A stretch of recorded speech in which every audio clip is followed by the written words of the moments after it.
Hai semua, Assalamualaikum. Hari ni saya berada di Nyalas, di kampung saya lah. Korang tengok kampung saya belakang dia. Biasa-biasa, kecil-kecil je. Ni rumah pondok. Pondok ayah saya. Saya nak bawa korang masuk dalam ladang sawit. Aku ni dah macam orang yang famous sangat lah buat vlog kan. Siap ada monopod pakai. Ni sawit. Kadang-kadang kita orang menyawit dekat sini. Membaca pula. Bukan membaca. Kita tak baca buku dah ni. Kita membaca. Menyotong. Taklah. Apa nama dia? Membroning. Kau tahu tak membroning tu apa? Membroning tu yang ni lah. Ini ialah kesan lepas broning. Tak silap aku lah. Aku acah-acah ni.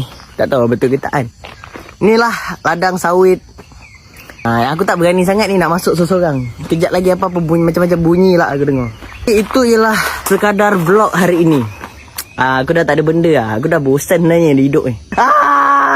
Sekarang ni mak dengan ayah kita orang seorang je kat rumah ni. Ada orang lain ke? Okay, sekarang ni mak dengan ayah dah pergi ke ladang sawit untuk menyawit. Jadi inilah masanya untuk aku memasak. Aku kena masak kat rumah ni. Siapa lagi nak masak? Family ni 3 orang je. Aku, bapak aku, mak aku.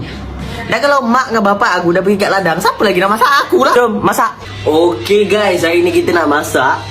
Mak aku kata ada sardin. Aku tak jumpa kat mana sardin tu. Adakah aku anak dia ke? Dekat mana mak aku sorokkan sardin ni? Kau ingat aku tak pandai masak ke? Aku pandai masak tau. Aku cuma tak pandai cari barang je.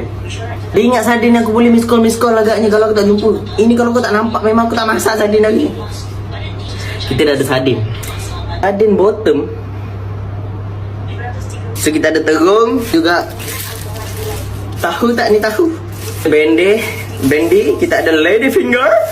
Finger of the ladies. Kita ada tempe. Tempemu ku kan sedih karena kaulah penyelamat. Payahlah aku masak. Lepas tu nanti dah siap aku tunjuk je lah.